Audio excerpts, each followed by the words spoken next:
اخبار میں خبر آئی 20 گردہ چاہیے، معقول معاوضہ ملے گا. گردہ کس نے بنایا؟ اللہ. وہ لوگ ایک بیچ دیتے ہیں 10 لاکھ کا بک جاتا ہے. ایک گردے پہ اپنا کام کر رہا ہے، دوسرے کا بھی فائدہ ہو گیا. بنائے کس نے؟ چلائے کس نے؟ خون کون صاف کر رہا ہے روزانہ؟ اللہ. پوچھو ڈائلسس والوں سے.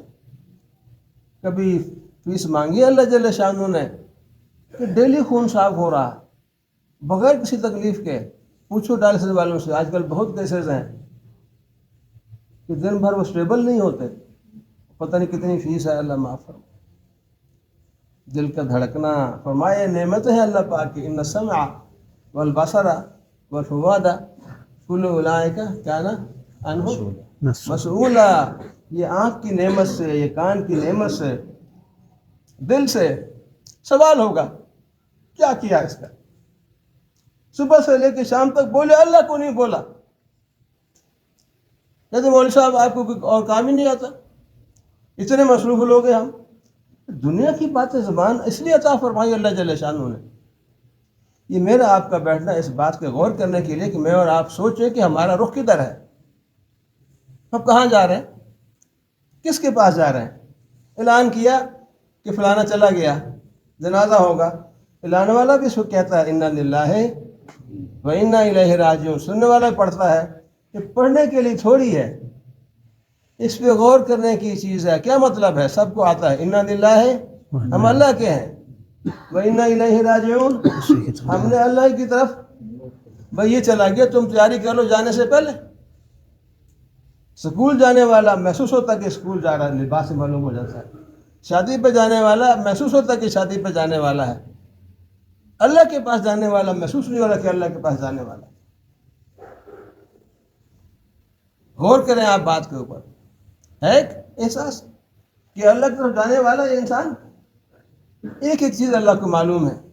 اللہ جل شانہ اتنے کریم ہے. ابھی قسمیں کھائی ہیں مولوی صاحب نے اللہ کی طرف سے. ولا ریبن، قسم اللہ کس کی کھا رہے ہیں؟ گھوڑے کی، اس کی ٹاپوں کی، اس کی چنگاریاں نکلنے کی. اتنا وفادار ہے، جو مجازی مالک ہے اس نے چارہ کھلایا، دیکھ رہا ہے گھوڑا، آنکھیں اس کی کہ کٹ رہے ہیں میرے ساتھ کے گھوڑے جنگ کے میدان میں. اس نے کھینچی لگام اور چھال مار دی. اس نے کیا فرمایا انسان کا؟ ان انسان لربہ لکنود. یہ انسان نہ شکرا ہے اللہ کا. نعمت کھا کے ڈکار ماری، پرواہ نہیں کی، جو کھانے کی دعا بھی نہیں بھولی، شروع کرنے کی دعا بھی بھول گیا. گھوڑے کے بارے میں کتنی قسمیں کھائی ہیں؟ 5 تو تھی نا قاری صاحب. اس کے بعد فرما رہے کہ گھوڑا تو اتنا وفادار ہے. اپنے مجازی پیدا تو گھوڑے کو اللہ نے کیا، آنکھیں اللہ نے دی ہیں اس کو، ٹانگیں دوڑنے والی اللہ نے دی ہے. تھوڑا چارہ کھلا دے، وہ بھی نہ کھلا تو وہ چر لے گا. اس کے کہنے کے اوپر وہ بے فکر ہو کے آج اپنے ٹانگیں کٹوا رہا ہے. اور ان انسان یہ اشرف المخلوقات ہے. لربہ لکنود، یہ بہت ناشکرا ہے کہ نہیں؟ 5 نمازیں اللہ نے فرض فرمائی ہیں، ایک بھی اللہ کو نہیں چاہیے. کس کے فائدے کے لیے؟ کتنے آ رہے کتنے نہیں آ رہے. چھوٹا سا. اور وہ جنت میں اب ابھی لکھا میں نے بچوں سے کہا پڑھ کے دعا بتاؤ، وضو کے بعد کی دعا. اتنا جنت میں جانا اللہ نے آسان کیا ہے، ہم جانا نہیں چاہتے. حدیث پاک کا مفہوم ہے جو آدمی فجر نماز کے بعد آیت الکرسی پڑھ لے، اس کی اور موت کے درمیان میں، اس کی جنت کے درمیان کیا رکاوٹ ہے؟ موت رکاوٹ ہے. گویا زندہ جنت میں جا نہیں سکتا. ادھر موت، ادھر جنت میں. نماز مشکل ہے، آیت الکرسی مشکل ہے. مطلب حدیث کا مفہوم سمجھے نا کہ اس کے جنت میں کیا رکاوٹ ہے؟ موت. زندہ تو جا نہیں سکتا، موت آتے ہی جنت میں. اب نہ پڑھے، اس کو جنت کا کوئی طلب ہی نہیں ہے. اللہ پہ طلبوں کو نہیں دیتے. فرمایا وضو کیا اور پڑھا اشہد ان لا الہ الا اللہ وحدہ لا شریک لہ واشہد ان محمد عبدہ ورسولہ. جنت کے 8 دروازے کھل گئے. جس سے چاہے داخل ہو. کھل جائیں گے نہیں، کھل گئے. اللہ دروازے کھول رہے ہیں، اپنے پیارے حبیب کی زبان سے بات بتا رہے ہیں. اب وہ وضو کرنے کے لیے نہ آئے اور یہ دعا نہ پڑھے اس کو تو جنت کی کوئی شوق ہی نہیں، طلب ہی نہیں. اتنا آسان کیا کہ نہیں کیا؟ کیوں نہیں کر رہے میں اور آپ ہمارے مسلمان بھائی؟ کسی نے سوچا؟ امر بالمعروف ہم نے پڑھا اسلامیات میں، پڑھانے والے نے پڑھا تنخواہ کے لیے، ہم نے پڑھا نمبروں کے لیے، بس ختم. پڑھنے والا نے کہا کہ بیٹا یہ امر بالمعروف ہے، تم اپنے دوست کو نیکی کی دعوت دو، اس کو خیر کی بات بتا دو، یہ امر بالمعروف ہو جائے گا. اسی کے لیے اس امت کا اعزاز ہے، اللہ نے پیدا کیا. اگلی کلاس میں استاد پوچھ لے کہ بیٹا کسی نے امر بالمعروف کیا تھا؟ ہاں جی سر میں نے کیا تھا. کیا کیا تھا؟ میرا دوست ہے وہ نماز نہیں پڑھتا تھا، اس کو میں نے کہا نماز پڑھ، اس نے نماز پڑھ لی. واہ واہ واہ. تو بچے سارے عادت بن جائے گی دوسروں کہنے کی. اس کو ایسے تربیت کرنا. اس وقت میرا تعلق ایجوکیشن کے ساتھ ہے. جو بڑا ادارہ ہے ہائر ایجوکیشن کا، اس بات کی فکر پڑی ہوئی ہے کہ تعلیم ہو گئی ہے، تربیت ختم ہو گئی، کوئی تربیت نہیں. دفعہ پیسے برباد ہو کے لوگ نکل رہے ہیں یونیورسٹیوں سے، کالجوں سے. تعلیم تو ہے، تربیت نہیں. ہاں بیٹا کسی نے کیا تھا، کیا تھا کسی نے گناہ سے روکا تھا کسی کو؟ ہاں استاد جی میں نے روکا تھا، دوست میرا جھوٹ بولتا ہے، میں نے اس کو منع کہ جھوٹ نہیں بولنا چاہیے. واہ واہ ماشاء اللہ. تو بچوں میں امر بالمعروف آ جائے گا، خیر کی بات آ جائے گی.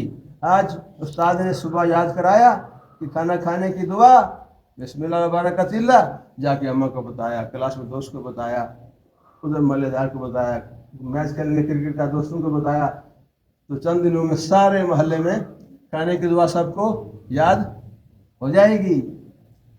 آج استاد نے کہا کہ مسجد میں کہ وضو کے ہاں بتا رہے تھے نا، آج صبح کے بارے بتا رہے تھے کہ جمعے کے جب آپ چندہ کٹا سب کے فرائض بتا رہے تھے نا. جب چندہ کٹا ہو رہا تھا کہ لوگ مشغول ہو جائے غسل کے فرائض، جا کے بتاؤ بیوی کی شادی سنات، بچے کو بتاؤ، دوست کو بتاؤ، بھائی کو بتاؤ، کلاس والوں کو بتاؤ، ٹیم کو کھیلنے والے کو بتاؤ. مدینہ منورہ میں قرآن پاک نازل ہو رہا تھا، مکہ مکرمہ میں سارے امی تھے. جو آج صبح کو اتری ہے شام تک پورے مدینہ مشہور ہو گئے، سب کو پتا کہ آج کیا اترا. کچھ اسپیکر پہ اعلان کرتے تھے اللہ کے فلاں حدیث صحیح ہے، قرآن کی آیت آئی، کیا خیال ہے؟ جس نے سنا آگے سنائی، آگے سنائی، آگے سنائی. تبلیغ کا یہ موضوع ہے کہ ہم سارے اس کے اوپر آ جائیں. جو خیر کی بات سنیں اس کو ختم نبوت کی وجہ سے جو اعزاز ہے کہ تم ساری امتوں سے بہتر ہو، کنتم خیر امت، سارا جمعہ کا بیان اسی بات پہ ہو رہا تھا کہ تمہیں نکالا ہے لوگوں کے لیے، امر بالمعروف کرتے ہو، نیکی کی باتوں کو پھیلاتے ہو، بری بات سے منع کرتے ہو. تو 1.25 لاکھ نبی، 1.25 لاکھ امتیں، ہمارے نبی سارے نبیاں کے سردار، اور یہ امت ساری امتوں سے. اللہ فرما رہے ہیں کنتم خیر امت، تو ساری امتوں سے افضل ہو، بہتر ہو. اور کام کیا ہے کہ تم خیر کی بات کر لو. ایک بات سنی ہے اس کے لیے عالم ہونا شرط نہیں، بلغوا عنی ولو آیا. ایک بات بھی آتی آگے پہنچا دو. آج کوئی بات سنی آگے پہنچا دو، حق ادا ہو جائے گا. دعائیں ہیں میرے حبیب کی، خوش خرم رہے میرا امتی، جس نے میری بات کو سنا اس کو محفوظ کیا، آگے پہنچا دیا. اتنی خوشخبریاں، اتنی دعائیں برکت کی، کس کی؟ اللہ کے محبوب کی. پھر بھی ہمیں پریشانی ہے، دعائیں دینے والے دعائیں دے رہے ہیں، دعا لینے کے لیے کوئی تیار نہیں. لینے کے لیے کوئی تیار نہیں. میں نے کل سنا ہے کچھ لوگ بیٹھے ہوئے تھے، تعلیم کا عمل ہوتا ہے گھر میں بھی ہونا چاہیے. چھوٹا بچہ 8-9 سال کی عمر کا ہوگا، بڑا سنجیدہ ہے، نماز میں کوئی آگے چھیڑ چھاڑ نہیں، بالکل خاموشی کے ساتھ تعلیم میں بیٹھنا، توجہ کے ساتھ. تعلیم حدیث آئی تو اللہ کے نبی تشریف لگے. ام ہانی ایک صحابی ہیں، آپ کے رشتے دار ہیں، اس کے گھر میں آپ تشریف لگے، آپ کو تشریف لگے. آج کے میں بوڑھی ہو گئی ہوں، وظیفہ بتا دیں آسان سا ہو، دیکھو ہمارے لیے آسان سا ہو تاکہ میں بیٹھے بیٹھے کیا لیا کروں. ارشاد فرمایا کہ تم سبحان اللہ پڑھو 100 مرتبہ، 100 غلام آزاد کرنے کا ثواب. سبحان اللہ، 100 غلام آزاد کرنے کا ثواب. کتنی مشقت ہے. سبحان اللہ، سبحان اللہ، 100 غلام آزاد کرنے کا ثواب. پڑھو 100 دفعہ الحمدللہ، 100 گھوڑے سامان سمیت جہاد کے لیے وقف کرنے کا ثواب. پڑھو 100 دفعہ اللہ اکبر، 100 اونٹ قربان کیے، اللہ کے نام پہ قربان ہو گئے، ثواب. میں بوڑھی ہو گئی ہوں، مجھے آسان سے بتا دیں وظیفہ، بیٹھے بیٹھے کرتی رہا کروں، مشکل ہے۔ بچہ سن رہا تھا، نظر میں سے دور سالوں عشاء کی نماز میں میں نے کہا بیٹا چلو گھر، دور اندھیرا ہوتا ہے۔ کہتا ابا جی میں 100 گھوڑے وہ 100 غلام آزاد کر لوں اور 100 گھوڑے جہاد میں وقف کر دوں اور 100 اونٹ قربان کر لوں، پھر چلتا ہوں۔ کچھ سمجھ تو آئی نہیں، کھڑا ہو گیا کہ بولیے کیا کہہ رہا ہے، جب اس نے پورا کر لیا 3 منٹ لگیں گے، 4 منٹ لگیں گے۔ کہتا ابا چلے۔ ابا جی نے پوچھا بیٹا تو کیا کہہ رہا تھا؟ کہتے نکال میں بیٹھا ہوں تعلیم میں، تو میں نے حدیث میں میں نے کہا میں عمل پورا کر میں عمل یہ اس نے خوش ہو کے بتایا کہ میرا بیٹا یہ کہہ رہا تھا۔ خیر کی بات ہے، سبحان اللہ کہا، درس لگ گیا جنت کے اندر اتنا بڑا کہ گھوڑا دوڑے اس کے نیچے سائے میں 100 سال تک سایہ ختم نہ ہو۔ صحابہ کرام بیٹھے ہوئے تھے، ارشاد فرمایا کہ تم میں سے ایسا ہے کون ہے جو روزانہ احد پہاڑ کے برابر نیکیاں کما لے۔ آج کے حضور سے بڑا مشکل ہے، اتنی احد پہاڑ اتنا بڑا پہاڑ ہے کہ مدینے میں جہاں پھر آپ کو نظر آئے گا اس کا پہاڑ، اس لیے ہم کیسے کر سکتے ہیں؟ فرمایا سبحان اللہ کا ثواب احد پہاڑ سے زیادہ ہے، ثواب الحمدللہ کا احد پہاڑ سے زیادہ ہے، ثواب اللہ کا احد پہاڑ سے زیادہ ہے۔